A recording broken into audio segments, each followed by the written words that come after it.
विनंती करतो भारतरत्न सचिन तेंडुलकर यांना की त्यांच्याबरोबर आपण ही चर्चा करूया. सर नमस्कार. Always a pleasure to chat with you.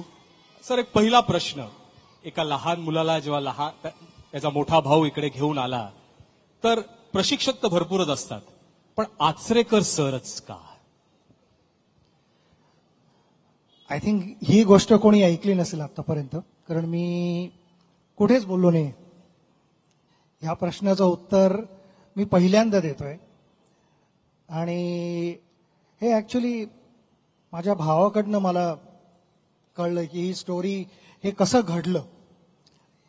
Ajit ज्यावेळेला कॉलेज आणि क्लबला ज्यावेळेला क्रिकेट खेळत होता त्यावेळेला अनेकशा मॅचेस असायच्या आणि त्याच्यात त्याचं एक ऑब्झर्वेशन हे होतं की लालचंद राजपूत, चंदू पंडित, सुभाष क्षीरसागर वगैरे हे सगळे त्याच्या बॅचचे होते. तर तिकडे मॅच चालू असताना हे एकदम गाणी वगैरे गात एकदम कॉन्फिडेंट असायचे. आणि जे सरांचे स्टुडंट्स नव्हते त्या बऱ्याचशा बाकीच्या प्लेयर्समध्ये एवढं टेन्शन असायचं. ड्रेसिंग रूममध्ये सगळे एकमेकांकडे बघतायत, घाम येतोय थोडा की आता आपल्याला जायचंय आत खेळायला वगैरे. तर तो ऑलवेज हे वंडर करायचं की ह्या सरांच्या स्टुडंट्सना कधीच प्रेशर का नसायचं. नंतर त्याने पण इकडे प्रॅक्टिस केली होती शिवाजी पार्कात.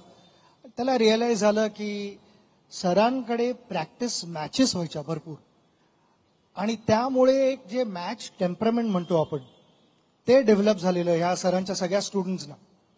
आणि मी म्हणेन की आय वॉज नो एक्सेप्शन तिकडे, कारण मी पण एवढ्या प्रॅक्टिस मॅचेस खेळलो आणि इकडे सगळे बसले तर सगळ्यांनाच सरांनी प्रॅक्टिस मॅचेस खेळायला लावले. आणि मला बऱ्याच वेळेला बॅटिंग करायला लागायची की शाळा संपवून यायचो आणि ज्या वेळेला एक प्रॅक्टिस मॅच चालू आहे त्यावेळेला सेकंड जे बॅटिंग करत असायचे त्यावेळेला ते सर सांगायचे की हा येईल आणि 4 नंबरवरती बॅटिंग करणार आहे. पण एक त्याच्यावर अजून एक कंडिशन होती की जर काय मी लवकर आऊट झालो तर मी आत येऊन ड्रेसिंग रूम मध्ये नाही बसू शकत. आमचे ड्रेसिंग रूम तर इकडे टेंट असायचं. तुला बाकीच्या ओव्हर्स फिल्डिंग करायला लागेल. तर त्यामुळे काहीही झालं तरी आऊट नाही व्हायचं. तर एक मॅच टेम्परामेंट, ती प्रॅक्टिस जी होती ती लहानपणापासूनच डेव्हलप झाली. आणि ती डेव्हलप झाली कारण मी सरांकडे गेलो. आणि हे डिसिजन माझ्या भावाचं होतं. त्याला कोणीही काही सांगितलं नव्हतं. त्याने स्वतःने ऑब्झर्व केलं होतं. कारण ह्या ज्या सरांच्या क्वालिटीज होत्या की ना इथे 365 दिवस होते. ज्या ज्या वेळेला पाऊस नाही पडला त्यावेळेला सरांच्या ग्राउंडवरती प्रॅक्टिस मॅच असायची. नेट्स सकाळी असायचे किंवा मॅच झाल्यानंतर असायचे. पण ती विकेट एवढी खराब झालेली असायची पण सरांनी कधीच थांबवलं नाही की आता विकेटला थोडा आपण रेस्ट देऊया आणि कोणी प्रॅक्टिस नाही करायची किंवा मॅचेस नाही करायच्या. क्रिकेट ऑलवेज चालू राहिलं. ऍब्सोल्युटली. किती छान ती आठवण होती. सर ती सुरुवात झाली, पण जे इनिशियल डेज होते क्रिकेटचे जेव्हा तुम्ही इथे जॉईन केलं त्यात बऱ्याचशा अशा ऍक्टिव्हिटीज व्हायच्या ज्याच्याने क्रिकेटशी तुमचं एक खूप छान नातं झालं, एक स्पेशल बॉन्ड त्या गेम बरोबर तुमचा एक डेव्हलप झाला. आम्ही ग्राउंडवरती ज्यावेळेला यायचो शाळेतनं त्यावेळेला बऱ्याच वेळेला असं झालं की ना सर म्हणायचे अरे जा रे तिकडनं नेट घेऊन ये. इथे इनफॅक्ट जितू ठाकरे पण आहे. जितूची बिल्डिंग इकडे हिरव्या रंगाची, मला नीट आठवत आहे, हिरव्या रंगाची बिल्डिंग होती. त्या बिल्डिंगीत जितूच्या बाबांनी सरांना एक छोटीशी रूम दिली होती जिकडे सगळे क्लब क्रिकेटर्सचं एक कॉमन किट असायचं जे मीही वापरलं. ज्यावेळेला सुरुवात केली क्रिकेट खेळायला त्यावेळेला एक कॉमन क्लबचं किट होतं. सरांनी मला सांगितलेलं की तू हे वापर, हे पॅड्स, ग्लव्स, बॅट जे काय असेल सगळं वापर तू. तर त्या तिकडे आम्ही किट ठेवायला जायचो. एक मोठं पोतं असायचं. त्या म्हणजे आज जर का त्या पोत्याचा कोणी वास घ्यायला सांगितलं तर तो चॅलेंजिंग असेल, कारण तो घाम कधीच सुकला नाही तिकडे आत रूम मध्ये असल्यामुळे. आणि नंतर नाईलाज होता पण ते घालून आम्ही खेळायचो. आणि अबाव ऑल जो आनंद आम्हाला मिळाला आणि जे एक प्रत्येक गोष्टीचं जे व्हॅल्यू करण्याचं जे सरांनी शिकवलं दॅट वॉज इम्पॉर्टंट आमच्यासाठी. बऱ्याच वेळेला रोलिंग आम्ही करायचो, पाणी मारायचो. इकडे प्रवीण तुम्हाला सगळ्यांना आठवत असेल तिकडे आपला एक ग्राउंड्समन होता रामचंद्र म्हणून. तर रामचंद्रला बऱ्याच वेळेला वीकेंड्स कधी यायचे नाही यायचे ते कळायचं नाही आणि तो थोडा एन्जॉय करायचा. त्यामुळे तो प्रॅक्टिसला पण कधी कधी यायचा नाही. त्यामुळे आम्हालाच पाणी वगैरे विकेटला मारून रोल करून वगैरे नेट लावून आम्ही प्रॅक्टिस करत होतो. सरांनी आम्हाला ते ट्रेन केलं होतं. आणि मला वाटतं त्यामुळे एक गेम बरोबर जे बॉन्डिंग झालं आणि जे एक अंडरस्टँडिंग होतं, जे मी म्हणे आज आपण म्हणतो की स्ट्रीट स्मार्ट प्लेअर आहे. स्ट्रीट स्मार्ट प्लेअर कसा घडतो, त्याला ज्या वेळेला ह्या सगळ्या गोष्टी करायला लागतात त्यावेळेला त्याला अंदाज येतो. विकेट कशी रीड करायची, कुठचा रोल घ्यायचा, विकेटला किती पाणी दिलेलं आहे, किती मॉइश्चर आहे, ह्या सगळ्या गोष्टी आम्हाला न कळत कुठेतरी आमचा ब्रेन त्या गोष्टी इन्फॉर्मेशन ऍब्सॉर्ब करत होता. तर हे सरांचं कुठे ना कुठेतरी एक कोचिंग होतं. आज त्याला एक वेगळं एक डेफिनेशन मिळालेलं आहे की ना level 1 coaching, level 2, level 3, level 4. पण ते लेवल 1, लेवल 2 त्या टाईपचं कोचिंग सर 70s आणि 80s मध्ये करत होते. त्याला फक्त एक टॅग नव्हता एवढंच. तर सरांची जी एक विजन होती की ना प्लेयर्सना कसं शिकवायचं आणि थोडक्यात सांगायचं तर म्हणजे आपल्या किटला कसं रिस्पेक्ट करायचं हे सरांनी शिकवलं. म्हणजे आज रिटायर झाल्यानंतर पण मी बऱ्याच प्लेयर्सना सांगतो, मी बघतो बरेच प्लेयर्स आत येतात, बॅट फेकतात आणि बरंच काही चालू असतं. मी बोललो ह्या बॅटमुळे तू ह्या ड्रेसिंग रूममध्ये बसलायस आज, तर कधी फेकू नको. आणि असे बरेचसे प्लेयर्स आहेत जे ऑन रेकॉर्ड त्याने जाऊन ते बोललेले आहेत.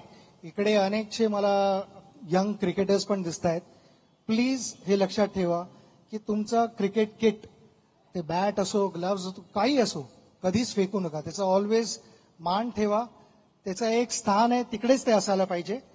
तुम्ही तुमचं जे फेल्युअरचं फ्रस्ट्रेशन तुमच्या किटवरती नका काढू. तुमच्या किटमुळे जे काही आम्ही आज बसलो इकडे स्टेजवरती ते क्रिकेटमुळे बसलेलो आहोत. तर त्या गोष्टींचा, तुमच्या किटचा रिस्पेक्ट करा. हे सरांचं एक लहानपणापासून आम्हाला एक ट्रेनिंग होतं आणि ते आम्ही ऑलवेज बाळगत आलेलो आहोत. आणि पुढच्या जनरेशनला आम्ही सरांचे मेसेजेस पास ऑन करू हेच आम्ही प्रॉमिस देऊ शकतो. या क्षणी त्यांच्या एवढं चांगलं करू की नाही मला वाटत नाही. आम्ही कोणीच त्या लेवलला पोहोचू शकत नाही, पण प्रयत्न करू शकतो. Absolutely. If you respect the game will respect you back. Absolutely. Sir, ही चर्चा थोडी आणखी पुढे जर आपण न्यायला गेलो, शाळेमध्ये ट्रिपल सेंचुरी असतील, डबल सेंचुरीज असतील, मॅच विनिंग नॉक्स असतील, सर कधी कौतुक करायचे का हो? सरांची कौतुक करण्याची स्टाईल थोडी वेगळी होती. जसे बल्लूजी आत्ता बोलले की काही न बोलता भरपूर बोलायचे. नुसती ती एक नजर इनफ होती आम्हाला सगळ्यांना. एकदा सरांनी आमच्याकडे बघितलं की कळायचं की सर आज खुश आहेत की रागावले आहेत, थोडे अपसेट आहेत, डिसअपॉइंटेड आहेत. सरांच्या बॉडी लँग्वेजवरनं कळायचं आम्हाला. सर मला कधीच वेलपेड बोलले नाहीत. मी ऑब्व्हियसली माझ्या स्पीचमध्ये पण बोललो, फायनल स्पीच रिटायरमेंट स्पीच होता त्यावेळेला मी बोललो की सर आज तुम्ही मला वेलपेड म्हणू शकता, कारण ह्याच्यानंतर मी परत कधी खेळायला जाणार नाहीये इंडियाला. कारण सगळे माझ्याबरोबर अग्री करतील की नाहीतर सरांची अशी समज होती की याला वेलपेड बोलत हा जाऊन झाडावरती बसेल, एकदम त्याच्यावरती काहीतरी सॉलिड अचीव्ह केले आणि नेक्स्ट मॅच मध्ये काय देवेल लावेल काय माहिती नाही. त्यामुळे सरांनी तो चान्स घेतला नाही कधीच आणि आम्हाला कधीच वेलपेड बोलले नाही. पण मला माहिती होतं की मॅच झाल्यानंतर सर बऱ्याच वेळेला पैसे द्यायचे आणि म्हणजे जा रे तिकडे एक वडापाव खाऊन ये. म्हणजे मला माहिती आहे की आज मी काहीतरी चांगलं केलंय. किंवा आझाद मैदानाला मॅच असेल तर चौपाटीला स्कूटर थांबवली, भेळ वगैरे दिली, काहीतरी झालं तर मला ते इनफ होतं मला समजायला की ना आज सरांचा मूड चांगला आहे, मी खरंच काहीतरी चांगलं केलंय. आणि तसं ऑलवेज एक अफेक्शन होतं सरांचं. पण ज्या वेळेला सर अपसेट असायचे त्यावेळेला बऱ्याच जणांना स्टंप मिळाले, काही स्क्वेअर कट्स पण मिळाल्या, काही स्ट्रेट ड्राईव्ह मिळाले, तर ते ऍक्सेप्टेबल होतं. कारण आम्हाला माहिती होतं त्या क्षणी कधी कधी राग यायचा, पण नंतर जाऊन विचार करायचो घरी तर का करतायत. सर काय परत जाऊन रन्स करणार नाहीयेत. सरांना हेच पाहिजे की आम्ही जर का आमच्या चुका सुधारू शकलो तर काहीतरी करून दाखवू पुढे, ह्याची खात्री होती. म्हणून ती चूक वेळोवेळी ते सुधारायची. ओ येस, ऍब्सोल्युटली. जोरदार टाळ्या वाजवा आपण ह्या सुंदर अशा आठवणींसाठी. संतू सर देखील काहीतरी ऍड करतायत. सचिन सर, आणखीन ही चर्चा जर पुढे आपण न्यायला गेलो तर तुम्ही असाल, तुमचे मित्र असतील शाळेतले किंवा त्या ह्याच्यातले त्या एज मधले, तुम्ही सरांच्या घरी जायचात आणि सरांच्या घरी जे आदरातिथ्य होतं किंवा हॉस्पिटॅलिटी होती ती काय वेगळ्याच लेवलची होती असं ऐकलंय. नुसते गुरुपौर्णिमेला नाही जायचो घरा सरांच्या. आम्ही सरांच्या घरी जातो त्यावेळेला, पण इतर वेळेला सर आम्हाला इन्व्हाइट करायचे घरी. आणि त्यावेळेला एक आमचं फेवरेट डाएट असायचं मटन करी आणि पाव. विशाखा इकडे बसलेली आहे. तर सरांची मिसेस यांना आम्ही मम्मी म्हणायचो आणि तेच स्थान होतं आमच्यासाठी त्यांचं, कारण एवढं प्रेम दिलं आम्हाला. ज्या ज्या वेळेला आम्हाला घरी सर बोलवायचे आणि मम्मी बोलवायच्या, त्यावेळेला जे मी बोललो ते एक स्टेपल डाएट असायचं की ना, मटन करी मोठं पातेलं यायचं मटन करीचं आणि पाव आणि लिंबू आणि कांदा. ते एक डाएट असायचं. सुरुवातीला काही आयडिया नव्हती की किती आग्रह करणार आहेत. आणि सर बसायचे तिकडे खुर्चीवरती आणि आम्ही सगळे खाली बसायचो आणि खायला सुरुवात करायचो. आणि पोट भरल्यानंतर जो आग्रह सुरू व्हायचा, त्यानंतर असं वाटायचं की पोट फुटणार आहे. आणि विशाखा आम्हाला सर्व करायची स्वतः येऊन, कारण ती एक आपुलकी होती आणि फॅमिली मेंबर्स सारखेच होतो. नंतर आम्ही थोडा एक धडा शिकलो होतो की ना, सरांच्या घरी जाऊन पानावरती बसलो त्याच वेळेला सांगे बास अजून नको. आणि त्यानंतर थोडंफार जेवण आग्रह करून जे व्हायचं तेही भरपूर असायचं. तर हे एक अफेक्शन होतं जे मम्मींकडनं जे आम्हाला जे प्रेम मिळालं. सरांकडनं तर होतच आणि फॅमिलीकडनं पण होतच, पण मम्मींकडनं पण जे प्रेम मिळालं आणि त्यांचा जो आशीर्वाद होता तो आमच्यासाठी फार मोठा होता. Yes, absolutely. किती छान सचिन तेंडुलकर यांनी सांगितलं की ती फॅमिली, ते अफेक्शन, ते प्रेम, तो जिव्हाळा, तो काही वेगळाच होता. सर, एक 2 प्रश्न आणि मग सांगता करूया ह्या आपल्या इंटरॅक्शनची. सचिन तेंडुलकर जेव्हा बॅटिंग करायचे किंवा प्रॅक्टिसला यायचे, तेव्हा काही नियम वेगळे होते सरांचे. मग ते राऊंड असतील ग्राउंडच्या किंवा फिल्डर्स असतील ग्राउंडवर, काही वेगळे नियम होते तुमच्यासाठी? माझ्यासाठी वेगळे नियम असं म्हणणार नाही मी. सर मला बॅटिंग द्यायची, नक्कीच जास्त द्यायची बॅटिंग. बाकीच्या बऱ्याचशा प्लेयर्सपेक्षा मला जास्त बॅटिंग मिळायची. पण एक वेगळा नियम मात्र रेग्युलर सरांनी ठेवला होता माझ्यासाठी. इकडे सगळ्या क्लब क्रिकेटर्सना किंवा शाळेच्या क्रिकेटर्सना शिवाजी पार्कची एक राऊंड फुल मारायला लागायची प्रॅक्टिसच्या आधी आणि प्रॅक्टिस झाल्यानंतर. सर मला मुद्दामून म्हणायचे, अरे तू ते नेट लेवायला घे, थोडा रोल कर आणि हे कर, आणि मग आता पॅड बांध, बॅटिंग कर. आणि बॅटिंग करायला लावायचे बऱ्याच नेट्समध्ये. ऍक्च्युली 5 नेट्स असायचे. 2 साईडला असायचे आणि 2 दुसऱ्या बाजूला असायचे आणि एक सेंटर नेट असायचं, ज्याच्यावरती आम्ही मॅच खेळलेलो असायचो.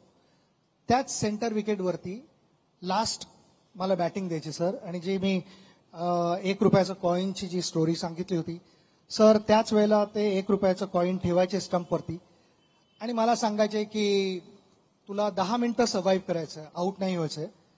आणि फिल्डर्स, आता तुम्ही आहात तिकडे एवढे, पॉसिबली ह्याच्याहूनही जास्त फिल्डर्स असायचे तिकडे, कारण जितके माणसं शिवाजी पार्कात त्या क्षणी असायची त्या 10 मिनिटाला, कोणीही कॅच पकडला, कुठेही पकडला, ह्या टोकाहून त्या टोकाला जरी मी बॉल मारला आणि कॅच पकडला तर मी आऊट होतो.